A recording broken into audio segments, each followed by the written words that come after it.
The Dominion's Supreme Fleet arrived on a Tuesday, not a dramatic Friday, not a world-changing Sunday morning. A Tuesday which, if you asked anyone in New Orleans, was already suspicious, because nothing good or bad ever started on a Tuesday in that city without somebody's grandmother predicting it first. The fleet dropped out of faster-than-light travel at exactly 6:42 in the morning, Central Standard Time. 417 warships materialized in low Earth orbit like a bruise forming across the sky. Their hulls were black as deep space, lined with what Earth's military satellites identified as plasmalance arrays, weapons capable of converting a city block into superheated vapor in under 3 seconds. Their flagship, the Eternal Dominion, was the size of Manhattan. Its shadow, when it finally drifted low enough, covered the entire Gulf Coast from Pensacola to Galveston. The world held its breath. In Washington, the president was pulled from sleep at 4 a.m. Pacific and rushed to the Situation Room. In Beijing, generals scrambled fighter jets that everyone quietly understood would do absolutely nothing. In Moscow, London, Delhi, and Tokyo, leaders stared at satellite feeds with the particular expression of people who had always intellectually understood that extraterrestrial life probably existed somewhere, and had never once emotionally prepared for what that actually meant. And in New Orleans, Louisiana, a 73-year-old woman named Celestine Marie Thiraud looked out her kitchen window on Dauphine Street, saw the shadow swallow her garden, listened to the hum of alien engines rattle her cast-iron pans on their hooks, and turned back to her stove. She had a roux to finish. You don't walk away from a roux, not for company, not for rain, not for the end of the world. The roux decides when it's ready, not you. The Dominion's first transmission came through every electronic device on Earth simultaneously at 7:00 a.m. Central. The translation software they used was remarkably good. Humanity would later learn they had been monitoring Earth's communications for 60 years in preparation for this moment. The message was delivered in 47 languages, clear and cold and absolute. People of Earth, we are the Dominion. Your planet has been catalogued, assessed, and selected for integration into the Dominion Collective. Resistance is documented as biologically futile for species at your developmental stage. You will surrender all governmental authority to Dominion administrators within 72 hours. Any military response will result in immediate and total destruction of the responding nation's largest population center. There is no negotiation. There is no appeal. Integration is mercy. Resistance is extinction. Every television, every phone, every radio and computer and smart refrigerator on the planet, all of them said the same thing. 72 hours, submit or burn. Commander Daniel Reyes of the United States Army heard the message in the Situation Room at the Pentagon and felt his stomach drop somewhere around his knees. He was 44 years old, a decorated combat veteran of 3 theaters, a man who had walked through situations that would reduce most human beings to a trembling heap. And right now, he was looking at satellite imagery of 417 warships and doing math that he absolutely did not like the results of. "What's our current assessment of their weapons capability?"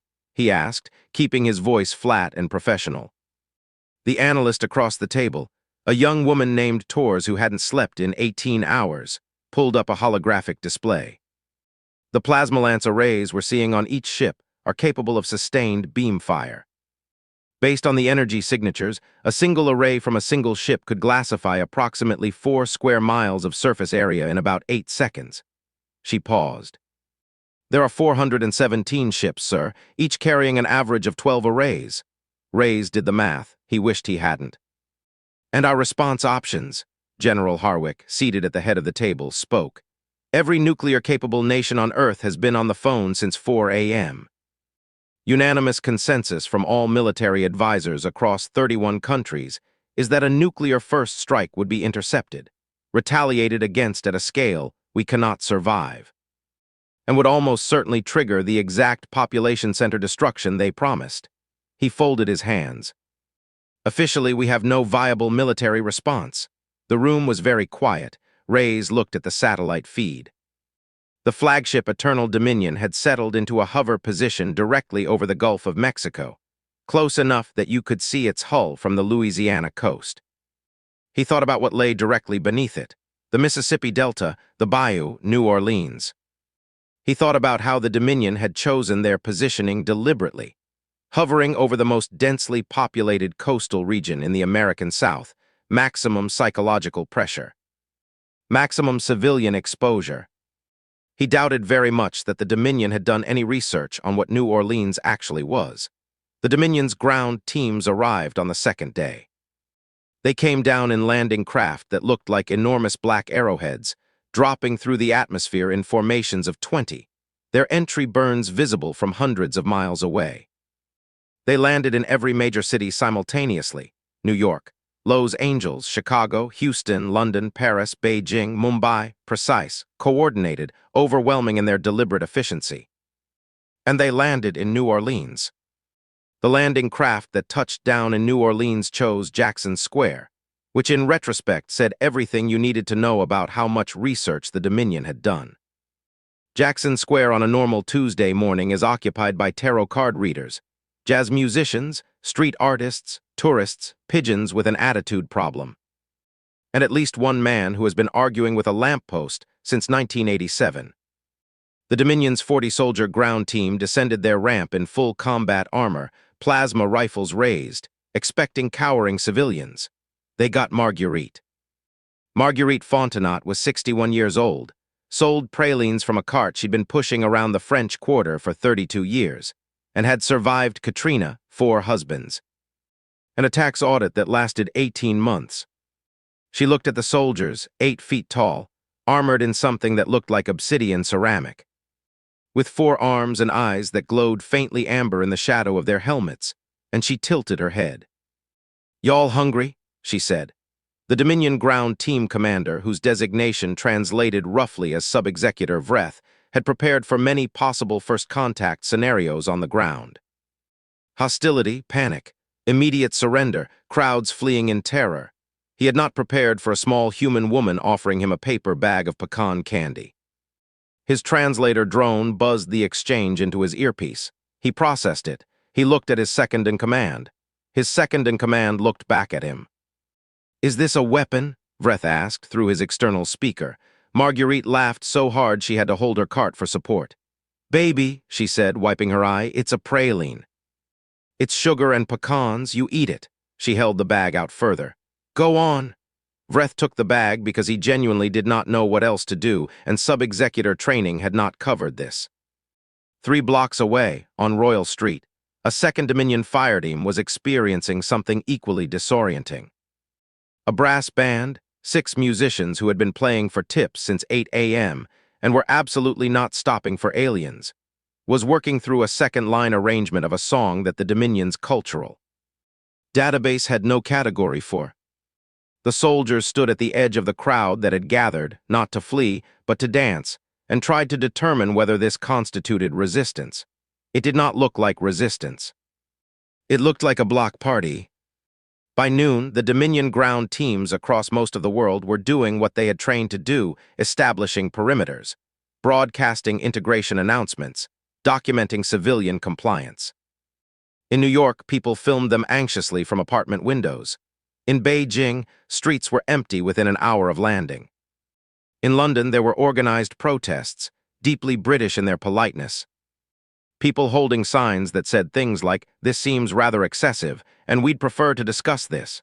In New Orleans, Sub-Executor Vreth filed a report at 1400 hours that his superiors would later describe as the most confusing document in Dominion military history.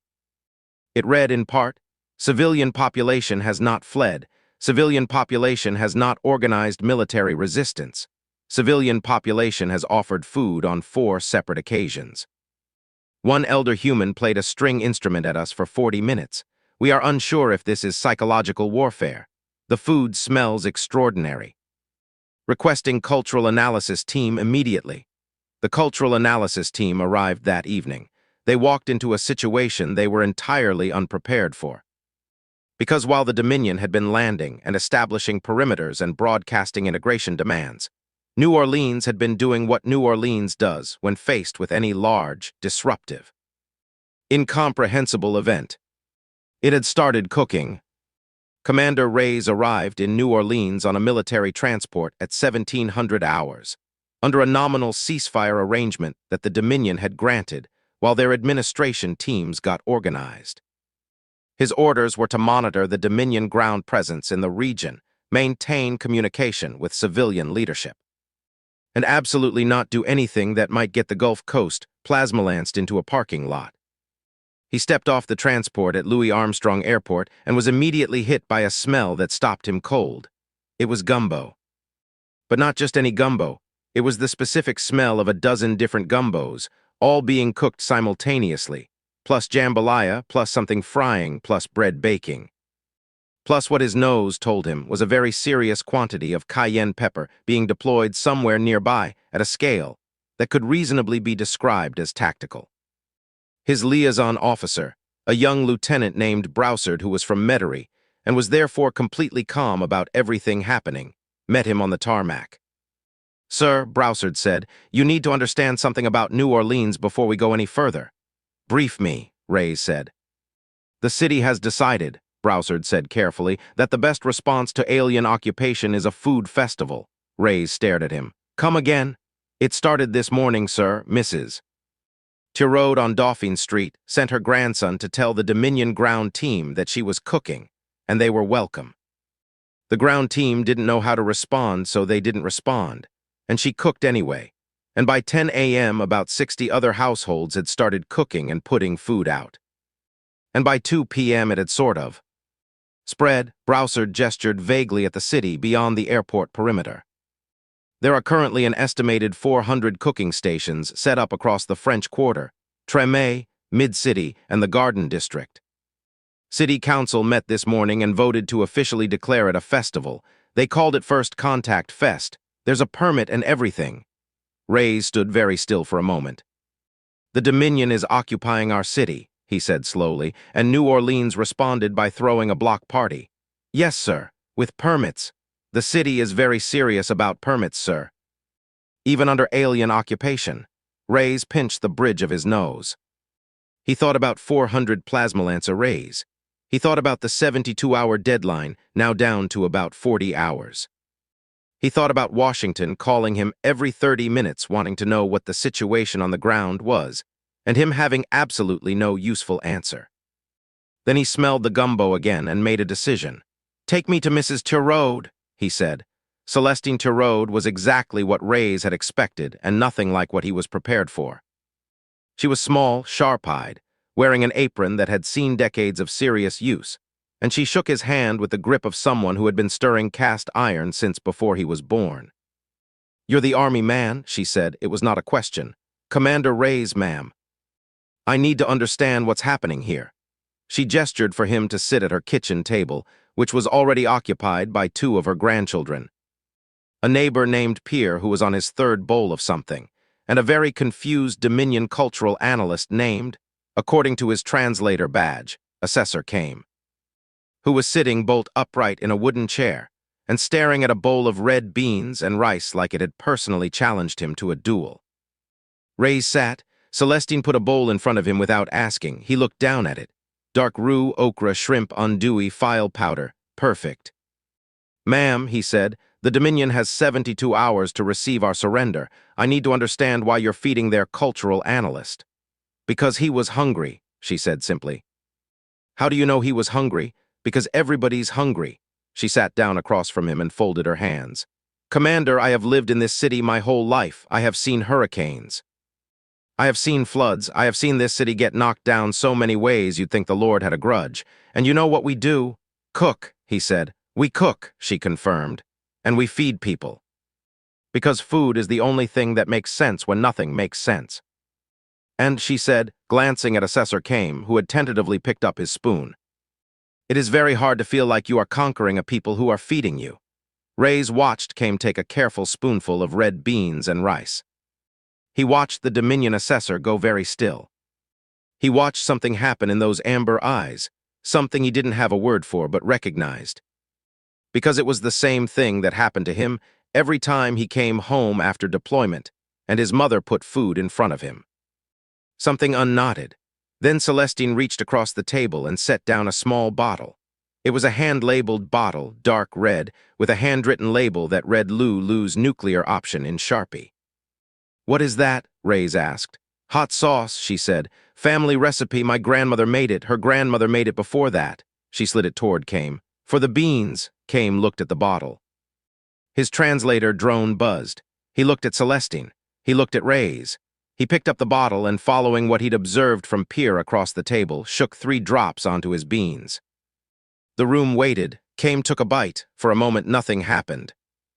Then Assessor Kame of the Dominion Cultural Analysis Division made a sound that his translator drone rendered, helplessly, as no translation available, and gripped the table with all 4 hands simultaneously.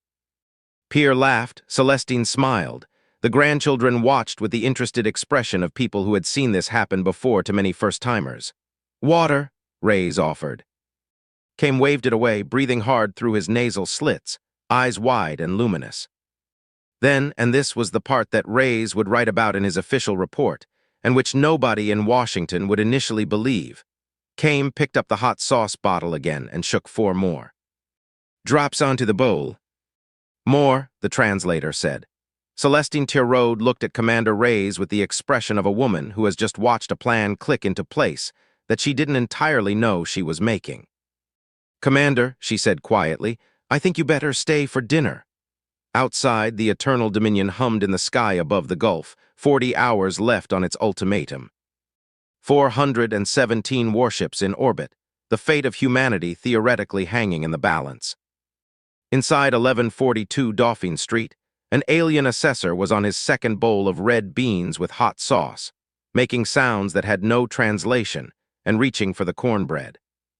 The report from Assessor Kame reached the Eternal Dominion at 2200 hours, and Supreme Executor Zaal read it twice because he was certain he had misunderstood it the first time. He had not misunderstood it. Kame's official cultural assessment, which should have been a 17-point integration feasibility report, was instead 6 pages of densely written observations that could be summarized, roughly, as follows. New Orleans is not reacting to occupation the way any conquered population in Dominion history has reacted. They are not fleeing, they are not organizing military cells, they are not broadcasting messages of defiance, they are cooking. The food is, and Kame used a Dominion word here that translated approximately as transcendently destabilizing, exceptional. The social cohesion of the population appears to be built on something the translation matrix is struggling to categorize, somewhere between ritual, art, and chemical warfare. There is a sauce. I need you to understand about the sauce. Zaal set the report down. He looked at his senior staff. His senior staff looked back at him with the careful expressions of people who had chosen, for the moment, not to say anything. "Get me a full cultural sweep of this city," Zaal said.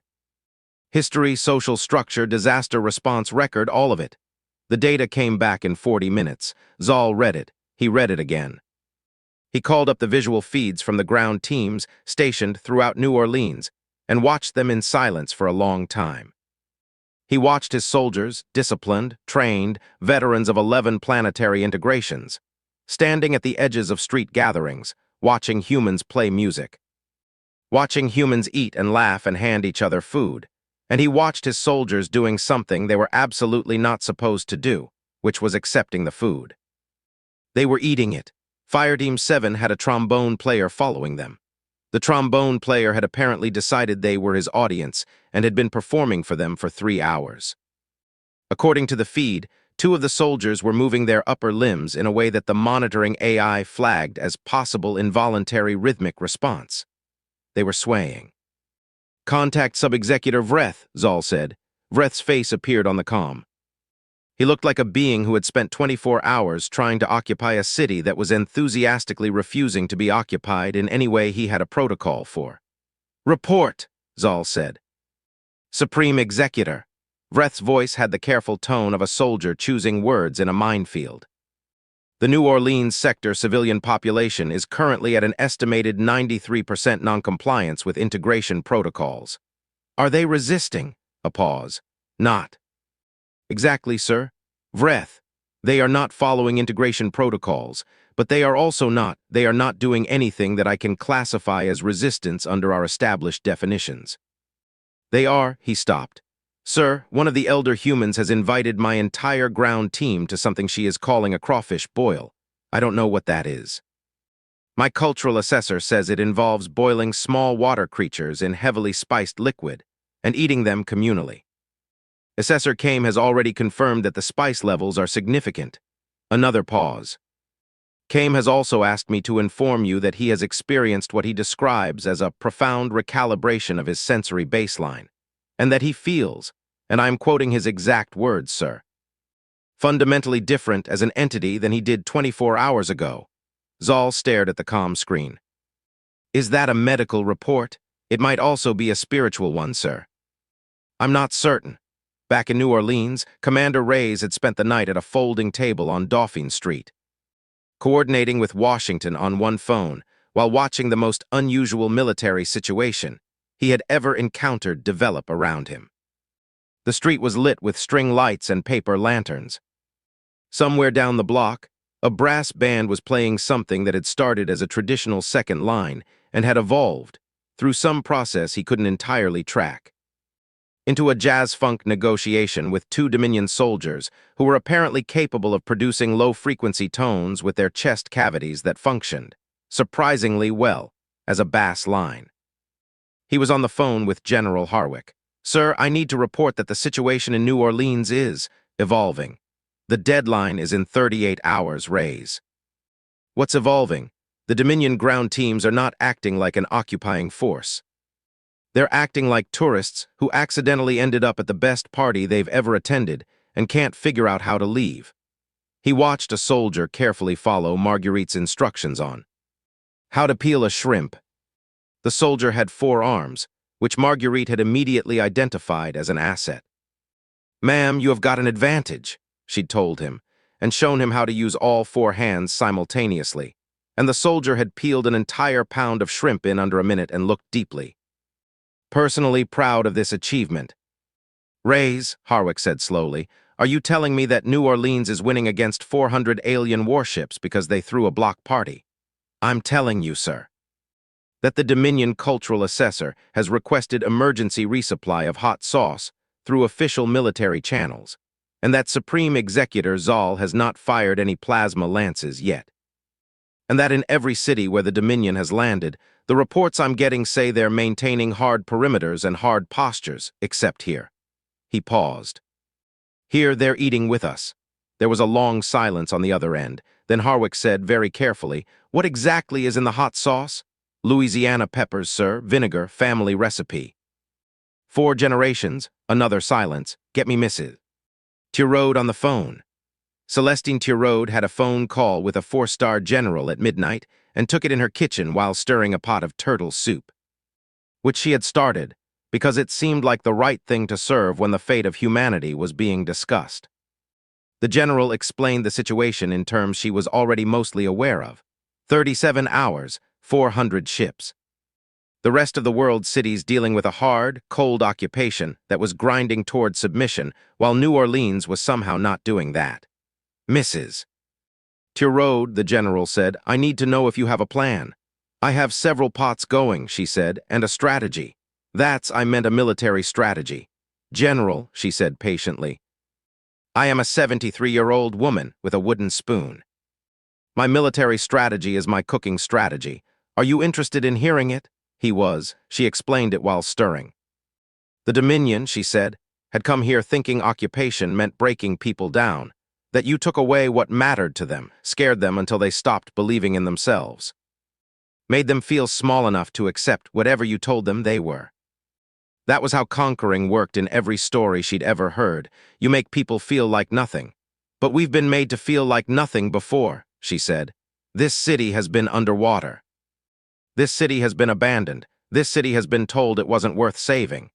The wooden spoon moved in steady circles, and every single time we came back. Because we know something that I don't think those ships up there understand yet. What's that? The general asked. That you cannot take a people's culture from them if they keep living it out loud, she said. You cannot conquer a city that is still cooking, still playing music, still feeding strangers. You can park your ships all you want, but if we don't stop being ourselves, you haven't won anything, you've just parked. The general was quiet for a moment. And the hot sauce? Celestine smiled. The hot sauce, she said, is for when you want them to feel something they didn't expect to feel. Because the moment they feel that really feel it, they start wondering about everything else. What else might surprise them? What else might be different than they thought? She looked out her window. The eternal dominion was a dark shape against a sky full of stars.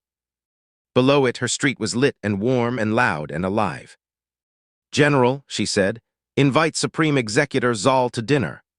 The invitation was transmitted through official channels at 100 hours, formatted as a diplomatic communique. Co-signed by Commander Reyes and the mayor of New Orleans, requesting that Supreme Executor Zaal attend a dinner at 1142 Dauphine Street at 1800 hours the following evening. With the notation that the event was informal, that attendance was voluntary, and that the host was making a full Creole spread. The Eternal Dominion's communications office logged it, flagged it, and forwarded it to Zaal.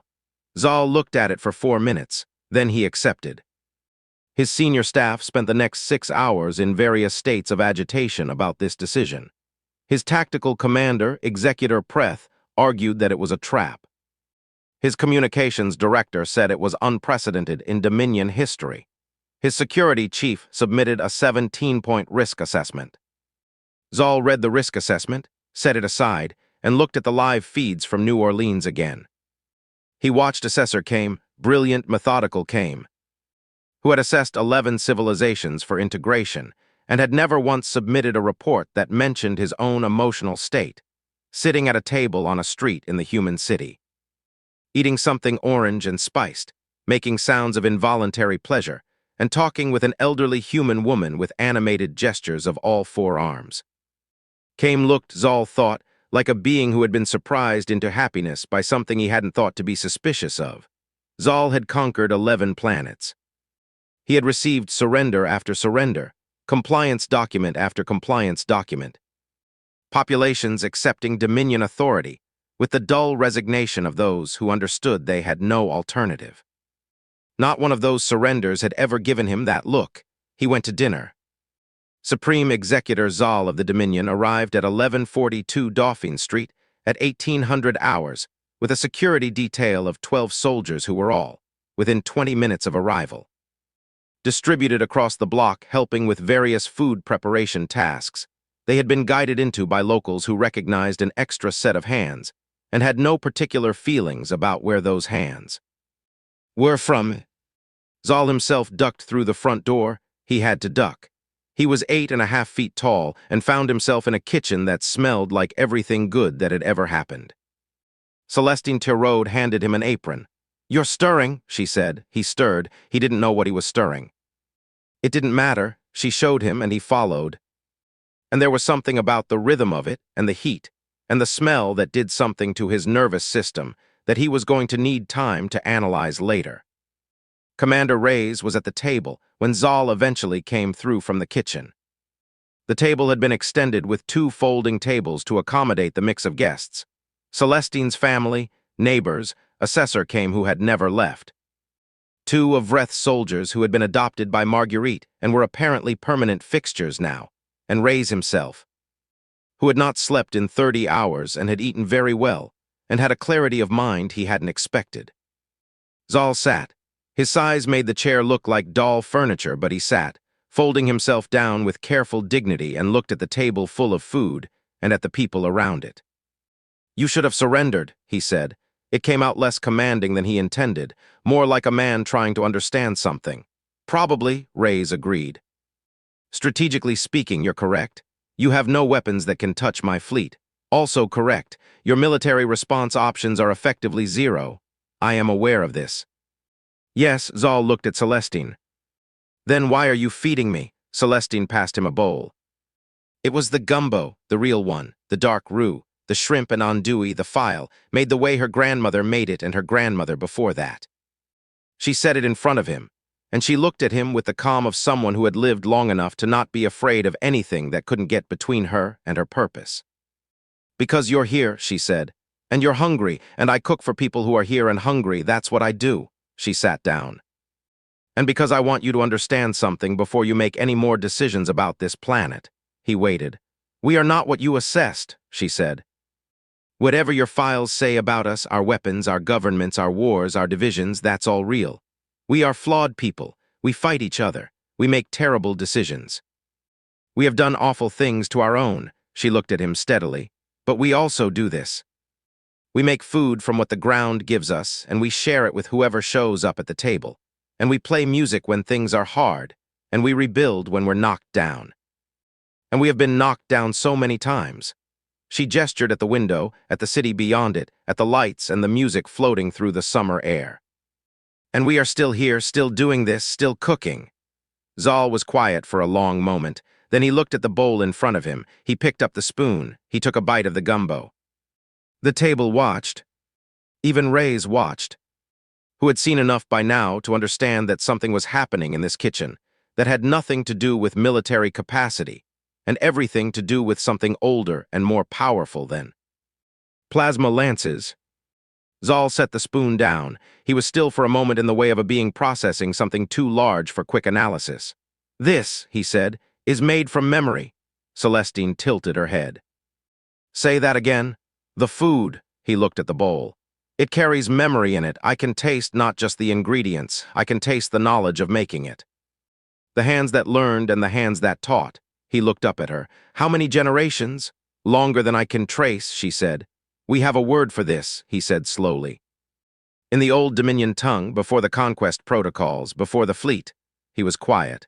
We lost it. When we became what we became, we stopped making things this way. Everything became functional, efficient. He looked at the gumbo. We don't have food like this anymore. We have nutrition. The table was very still. Then maybe, Celestine said gently, you conquered the wrong direction. The formal negotiations began 3 days later, not in a government facility, not in a military command center, but at Zaal's specific request, at a round table in the back room of a restaurant on Magazine Street that had been making red beans and rice every Monday for 106 years. The Dominion's surrender of surrender, their withdrawal of the integration ultimatum, was not called a defeat in any official document. It was called a recategorization. Earth was moved from the integration pending file to a category that didn't previously exist in Dominion records, a category that Assessor Kame spent 3 weeks developing, and that translated approximately as civilizations of significant cultural complexity requiring extended contact before assessment. Reyes, reviewing the document in Celestine's kitchen over coffee, looked at her over his mug. They created a whole new category for us, she said, because of gumbo, because of a lot of things, she said, but yes, also gumbo. He looked out the window. The Eternal Dominion was still up there. It would be up there for a while. The negotiations were ongoing. The diplomatic relationship between Earth and the Dominion was going to be the most complex thing humanity had ever navigated. And there were approximately 10,000 political and military and logistical crises unfolding across the planet simultaneously. But in New Orleans, Assessor Kame had rented an apartment on Esplanade Avenue. He was learning to cook. He had burnt his first roux on a Wednesday and had cried about it. And Celestine had told him that everyone burns their first roux and that it was part of the education, and he had started again. Sub-Executor Vreth had, in a personal communication that broke about 30 Dominion protocols, asked Marguerite if she would teach him the praline recipe. She had said yes and had already started a notebook for him. The 2 soldiers who had been adopted were still there. They had names now, or rather, they had the names the neighborhood had given them, which were Boudreaux and Thibodeaux, and neither of them had corrected anyone. And Supreme Executor Zaal, commander of the most powerful military fleet humanity had ever encountered, returned to the Eternal Dominion with a jar of Lulu's nuclear option hot sauce that Celestine had pressed into his upper left hand as he was leaving, with the instruction that he use it sparingly until he built up his tolerance, and that he was welcome back for Sunday dinner whenever his schedule permitted. He came back the following Sunday. He brought 12 of his senior staff. Celestine made enough for everyone, she always did. The story of how New Orleans didn't surrender to an alien empire spread across the planet within a week. And it sparked 1,000 arguments and analyses and think pieces about what it meant and what humanity should do next. Governments debated, military strategists wrote papers, philosophers weighed in. Social media had opinions loudly and constantly, but in the French Quarter, the second line kept rolling. The brass band kept playing. The food kept coming off stoves that had been going for generations, carrying memory in every dish, carrying the knowledge of hands that learned and hands that taught, stretching back through every storm and flood and abandonment and return. You cannot conquer a people who keep cooking. You cannot occupy a city that keeps feeding strangers. You cannot make people feel like nothing when they are standing in their own kitchens, making something from what the ground gave them, doing what they have always done, what they will always do. Long after whatever tried to break them has moved on. The Eternal Dominion turned its guns away on a Tuesday morning 3 weeks after it arrived. No ceremony, no formal announcement. It just rotated slowly until its plasma-lance arrays pointed at space instead of Earth. On Dauphine Street, Celestine Thurode was already at her stove. She had a roux to finish. She always did. And if you want to know what happens next, what those negotiations produced, what Kame's cultural report finally concluded, what Boudreaux and Thibodeaux thought when they tasted their first king cake, then like this video, subscribe so you don't miss the next chapter, and drop a comment telling me. What dish do you think would make an alien empire reconsider its entire military strategy? Because somewhere up there, 417 warships are still thinking about the gumbo, and Zaal still has the hot sauce.